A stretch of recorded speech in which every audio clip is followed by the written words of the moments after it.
Merci beaucoup. Alors, je remercie à mon tour les organisateurs de ce passionnant colloque. À la lecture de ce non moins passionnant appel à communication, je me suis mise à rêver à des temporalités alternatives où j'aurais pu proposer 12 ou 13 ou 14 sujets d'intervention où je n'aurais aucune compétence, mais qui auraient été un peu plus audacieux que ce que je vais faire dans cette temporalité, c'est-à-dire présenter peu courageusement, mais plus sagement, mes objets de recherche du moment. Lors de sa diffusion en 2019 sur Amazon, la série Carnival Row a été décrite par certains spectateurs comme une production de type urban fantasy, par d'autres fantasy néo-noir, steampunk ou encore gaslamp fantasy, donc fantasy du réverbère.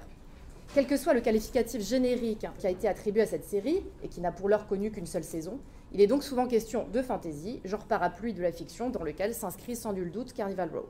La série montre en effet les relations complexes entre plusieurs peuples de créatures magiques, des elfes, des kobolds, des fées, des loups-garous, etc., et celui des humains, dans un décor évoquant plus ou moins l'Angleterre victorienne. Le pilote situe néanmoins ses premières minutes dans un pays appelé Tirnanock, paysage de montagnes et de forêts, qui se dévoile par de grands angles de vue filmant de hautes cimes et mettant en scène la protagoniste Vignette, donc Cara Delevingne, habillée comme un Sherpa. Le monde de Tirnanock abrite une magie tolkienienne, qui va venir dès les premières minutes s'opposer à la République de Burg, cité urbaine où apparaissent un métro aérien, des calèches, des humains vêtus à la manière de la deuxième moitié du XIXe siècle, avec eau de forme ou corset et crinoline. On retrouve effectivement dans Carnival Row tous les lieux emblématiques du chronotope néo-victorien. La maison close, le commissariat de police où travaille le héros, Philo, joué par Orlando Bloom, des pubs, des freak shows. La rue Carnival Row, qui donne son nom au titre de la série, centralise la dimension très néo-victorienne des bas-fonds, et l'on trouve aussi plusieurs séquences d'action qui se passent dans des entrepôts industriels abandonnés ou des tavernes obscures. Donc c'est sans nul doute le terme de gaslamp fantasy qui qualifie le plus précisément cette hybridation entre néo-victorianisme et surnaturel. On retrouve ce qualificatif pour des œuvres aussi variées que des romans et des webcomics, dont par exemple Girl Genius de Kaya Folio, que vous voyez sur la droite, qui est d'ailleurs l'auteur qui a conçu ce terme de gaslamp dans les années 2000. Alors ce sont toutes des productions contemporaines qui proposent une époque victorienne où la féerie a droit de cité, et est même quelquefois complètement instituée, puisque dans la nouvelle Queen Victoria's Book of Spells de 2013, on raconte l'enfance de la jeune reine faisant son éducation aussi bien politique que magique. Les motifs des scientifiques fous, ayant parfois muté en créatures mi-Frankenstein, mi-golem, de l'asile psychiatrique et des créatures classiques comme les loups-garous assimilés dans ce contexte aux tueurs à la Jack l'Éventreur, s'intègrent donc dans un Londres proto-victorien reconnaissable soit par des référents historiques et littéraires, soit le plus souvent tout simplement par une iconicité donnée par les costumes et les décors. Parfois, la gaslamp fantasy percute d'autres mouvances néo-victoriennes comme le Weird West ou le Cuddlepunk, comme dans le webcomic Next Town Over.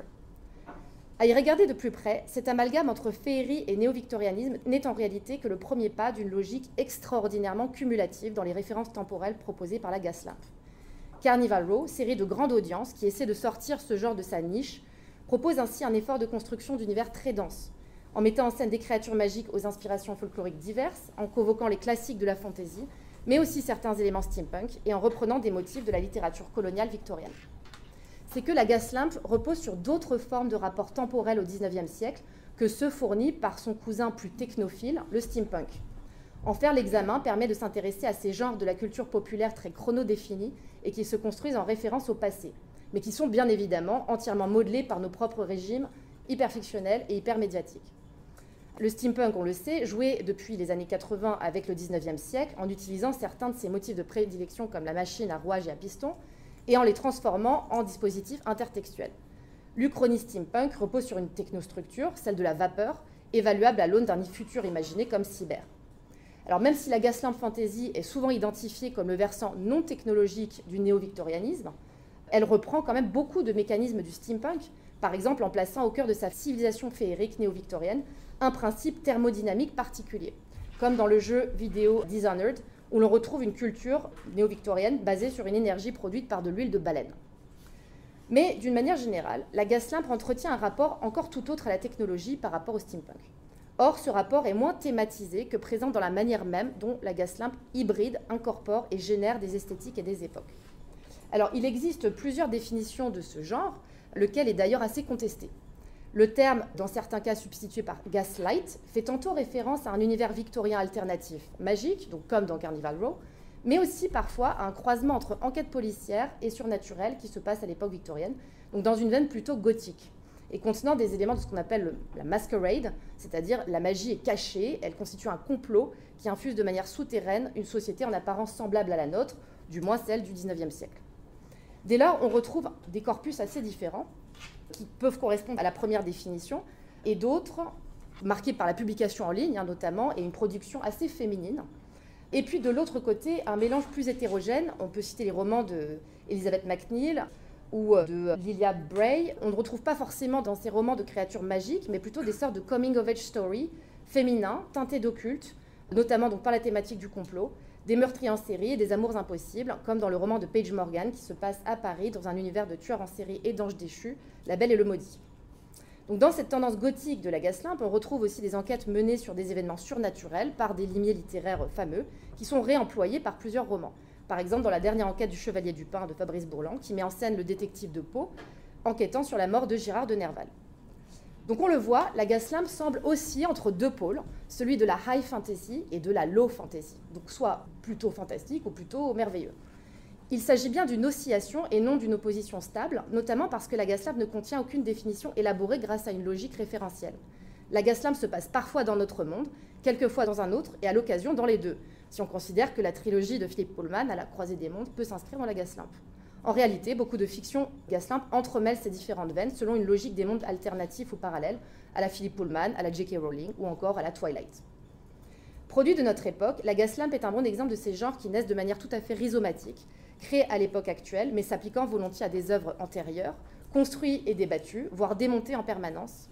L'élaboration de ce genre se fait évidemment à la fois par les créateurs et par les fans, qui sont bien souvent les mêmes, et non par une quelconque autorité. Le terme de Gaslamp apparaît d'ailleurs assez peu dans les catalogues éditoriaux, mais énormément sur les blogs, les wikis de fans, les vlogs, dans les listes d'œuvres partagées en ligne et dans les forums de discussion. Le genre est généralement abordé non pas par des définitions et des taxonomies structurées, mais par des index de tropes et de motifs archétypaux, cliquables et renvoyant nécessairement à d'autres œuvres et genres. Un personnel tout à fait identifiable peuple la Gaslamp version gothique, Jack l'Éventreur, Rasputin, Alan Kardec, Arthur Conan Doyle, partageant un même décor avec des créatures communes à de nombreux sous-genres de la fantasy, comme les changelings, les zombies, etc. Tout comme le steampunk, la Gaslamp est un genre qui est porté sur le crossover et le mash-up de personnages issus de la littérature victorienne, et donc ce répertoire possède des aspects de combinatoire et intègre des éléments très dynamiques concernant leurs marqueurs temporels. Donc des dates très précises de l'époque victorienne, par exemple la quête de la source du Nil, très fréquemment citée, se cumulent avec des éléments esthétiques, littéraires, relevant souvent du topos londonien venu signifier frisson et fascination, comme l'asile de Bedlam. Une logique de substitution et de transformation de ces éléments en analogues est aussi à l'œuvre. Par exemple, dans son manuel de jeu de rôle Gaslamp Fantasy, Philip Drew dresse une liste de manière très contrefactuelle de tous les substituts qu'on peut opérer par rapport à l'histoire. Donc il propose par exemple à la place du quartier de Whitechapel, le quartier de Blackchapel. Lord Byron n'est plus un écrivain mais un dirigeant politique. La guerre de sécession n'est pas terminée au tournant du XXe siècle, etc. Donc l'histoire, comme dans le steampunk, est un substrat à la fois référentiel et latent, puisque l'histoire est sans arrêt réécrite, et aussi parce que la Gaslamp étire l'époque victorienne des deux côtés, dans ce qui précède et dans ce qui suit. Pour la romancière Gaslamp Anne Royer, l'extension temporelle à tout le XIXe siècle et l'importation des œuvres de la culture populaire contemporaine est bien ce qui définit ce genre, décidément toujours rapporté à sa portée additionnelle. Je cite « Think Jane Austen and Charles Dickens meet Harry Potter ». L'époque victorienne est une espèce de ligne médiane, un support de base pour déborder vers d'autres époques. Alors, il faut rappeler que le néo-victorianisme en général est toujours pris dans plusieurs temporalités. Les séries récentes 1899, The Nevers ou The Irregulars présentent la Victoriana à la lumière de la simulation. Dans toutes ces séries, l'époque victorienne surgit, selon divers procédés narratifs et spectaculaires, comme un dispositif immersif, fait d'enchevêtrements temporels qui apparaissent à chaque fois comme fruit d'une grande machinerie à illusions, créée par un Deus ex machina, souvent venu du futur. Un paquebot de la Belle Époque devient une sorte d'escape game numérique dans 1899. The Nevers et The Irregulars apparaissent presque comme des plateformes de scènes de combat entre femmes guerrières, outre que The Nevers thématise le voyage temporel et établit ainsi un lien entre le futur et la deuxième moitié du XIXe siècle, transformé en divertissement algorithmique et informé par les cultures vidéoludiques. Alors la Victoriana comme espace de simulation rétrofuturiste n'est toutefois pas nouvelle dans les séries, si l'on pense au fameux holodeck des différents vaisseaux spatiaux de la franchise Star Trek, où très nombreux sont les épisodes qui se passent à la fin du XIXe siècle, que visite volontiers l'équipage en sélectionnant numériquement les paramètres de construction d'univers qui leur plaisent. l'Irlande pré-grande famine ou bien une maison aristocratique à la Anthony Trollope sont ainsi les éléments de réalité virtuelle préférés de la capitaine Janeway dans Voyager. La Gaslamp Fantasy, cependant, thématise moins qu'elle ne met en acte ces aspects fortement hybrides et informés par le numérique. On l'a vu avec Carnival Row, dans laquelle le monde est clivé entre une civilisation non technologique, ce qui permet de développer des motifs beaucoup plus de type medieval fantasy, et un espace urbanisé proto-victorien. Le croisement entre Medfan, fiction médiévale, et époque victorienne se retrouve énormément dans les jeux vidéo aussi, par exemple dans The Order 1886, qui se passe dans une histoire alternative, où l'humanité est en guerre avec des espèces de lycans, je ne sais pas comment on prononce, et l'élite qui défend l'humanité est une extension des chevaliers de la table ronde. Le tout est saupoudré de steampunk, avec des pistolets très Tesla, des radios et des zeppelins. Dans son volet romanesque, par contre, la Gaslamp construit énormément de références à la Régence.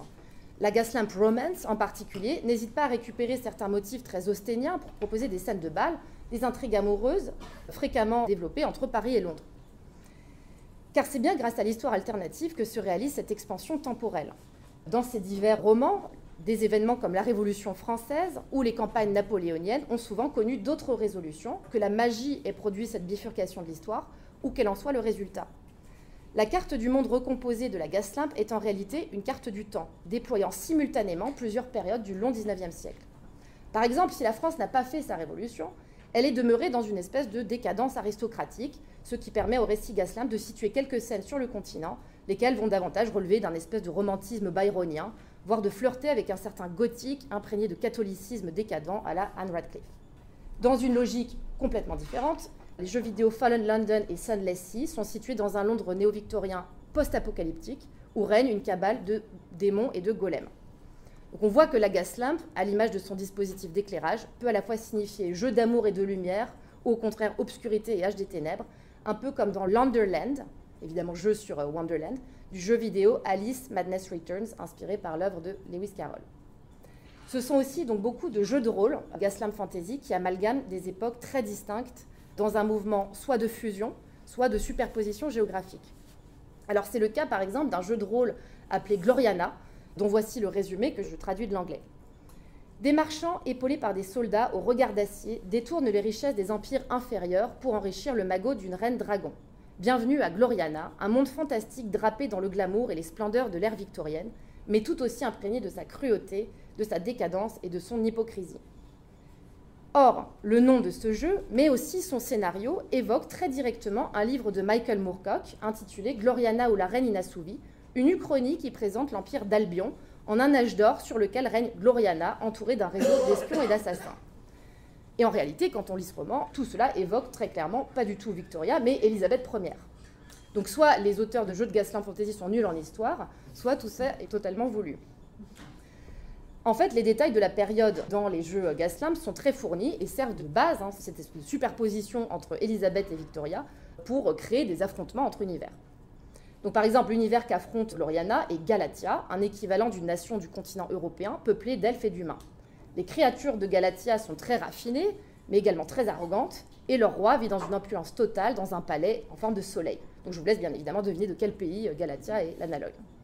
On a également Niflheim, qui correspond au nord de l'Europe, habité par des super soldats qui dominent des gobelins et des trolls.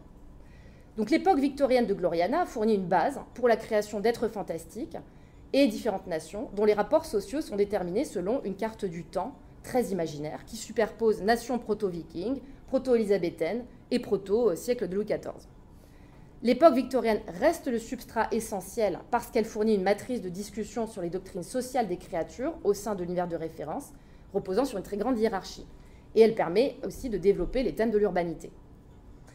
Donc la Gaslamp repose véritablement sur une logique du tiers inclus, ni concurrentielle avec le steampunk, ni avec aucun autre genre de la fantasy, et ni avec d'autres époques historiques.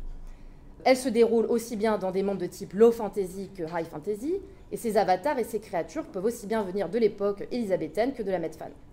Elle est à l'image de l'expansion des univers de nos régimes hyperfictionnels, ne supposant ni point d'origine, peu d'orthodoxie de l'original ou de la vérité, mais en expansion permanente et reposant sur une lecture cumulative des faits historiques, des personnages littéraires et des conventions de genre provenues d'horizons divers.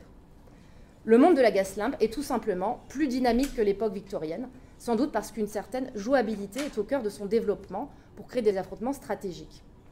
Bien évidemment dans les jeux de rôle et les jeux vidéo. Sur les différences entre steampunk et Gaslamp, par exemple, ce qui est vraiment une obsession pour délimiter un petit peu le genre, le manuel de jeu de rôle de Philip Drew présente les choses tout simplement en termes de choix pragmatiques. En réalité, ceux qui font de la Gaslamp, c'est que la magie domine un monde où la technologie est cependant bien présente. Donc le choix de l'un ou de l'autre dépend des situations de jeu. Dans Gloriana, la révolution industrielle a été permise par la magie. La romancière Leanne Riber insiste, elle aussi, sur l'aspect de problem solving inhérent à la Gaslamp, dans laquelle une même situation est soit résolue par la magie, soit par la technologie. Donc la Gaslamp est tout comme le steampunk, mais avec ses propres dimensions ludiques, une machine à produire une sorte d'hyper 19e siècle. Le passé qui est recréé contient de manière emboîtée bien d'autres passés. Alors dans son nom même, le steampunk comporte le principe thermodynamique qui fonde ce double fondement uchronique et métafictionnel, donc la vapeur, celle qui permet d'activer un 19e siècle rétrofuturiste, avec force turbine, dépenses énergétiques, qui peuvent faire advenir et croiser de nombreux personnages connus de la littérature. Et on l'a vu aussi avec nos discussions sur l'électricité, la figure de l'alternateur pourrait bien aussi signifier nos rapports au temps tels qu'ils se manifestent beaucoup dans la fiction. Et donc avec la Gaslamp, et c'est pour ça que j'ai un petit peu changé ma conclusion, il conviendrait aussi de s'interroger sur cette dimension énergétique. Le bec de gaz possède-t-il une portée symbolique particulière qui pourrait régler la dimension temporelle de ce genre ? Donc je dois encore creuser cette hypothèse, mais en attendant, il me semble que c'est vraiment dans cette hybridité que repose le côté tout à fait technologique de la Gaslamp, c'est-à-dire dans une totale adéquation avec la culture de la convergence actuelle. La série de romans Apparatus Infernium propose un univers dans lequel nous sommes bien dans une technologie de la vapeur, donc comme dans le steampunk, mais elle insère des éléments d'explication magique pour surplomber la question thermodynamique, qui entremêle spiritualité occulte et référence au courant direct de Nikola Tesla pour générer la force énergétique. La combustion du charbon, par exemple, est un principe magique opéré par télépathie et qui peut être sourcé dans une puissance combinatoire d'éléments premiers qui peuvent être tous branchés, rebranchés, reroutés. Donc tout cela, bien évidemment, est aussi très métafictionnel pour un genre qui apparaît sans doute davantage comme un tag, une étiquette hypertextuelle et génératrice de connexions infinies et sans cesse recomposées. Pour revenir à la série Carnival Row dont je parlais au début, il est par exemple intéressant de noter quelques extraits de sa réception, critiques qu'on peut trouver sur les sites web ou dans la presse. Donc je cite en traduisant. Carnival Row est une série steampunk fantasy noire combinant Sherlock Holmes et le Seigneur des Anneaux, qui donne une impression de personnage créé par, je cite, un générateur automatique alimenté par Charles Dickens et les Harry Potter avec un soupçon de steampunk. Autre critique, il s'agit d'une allégorie raciale, un mélange d'allégorie raciale, d'histoire sentimentale surnaturelle et d'enquête policière à la Reaper Street, avec des éléments de chicanerie sanglante à la Game of Thrones. D'autres accumulations de termes ou d'expressions apax peuvent aussi se trouver, je cite encore, c'est une série steampunk chic, ou alors un méli-mélo, mishmash, d'influence et d'inspiration, ou encore un récit mosaïque. Il me semble que la réception met vraiment en lumière les logiques qui infusent les manières dont les fans participent désormais à la création des mondes, par la fanvide, le braconnage textuel dont parlait Henry Jenkins, le mash-up, l'intégration de tout élément factuel ou fictionnel, ou bien sûr historique, dans une pratique sociale, comme le jeu par exemple. L'intertextualité massive n'est pas sans un côté, pour ce qui est de la Gaslamp Fantasy, très générateur de fiction, un storybot. Et donc la Gaslamp est à bien des égards mimétique de la culture participative et de sa combinatoire algorithmique. Mais, et je finirai là-dessus, grâce à nos discussions dans ce passionnant colloque, c'est à une ouverture vers cette hypothèse plus gazeuse que je souhaiterais finir ma communication. Et donc reste à interroger, je pense, cette autre figure possible et inattendue, parmi les très nombreuses qui ont été évoquées lors de ce colloque, sur les temporalités alternatives. Voilà, je vous remercie.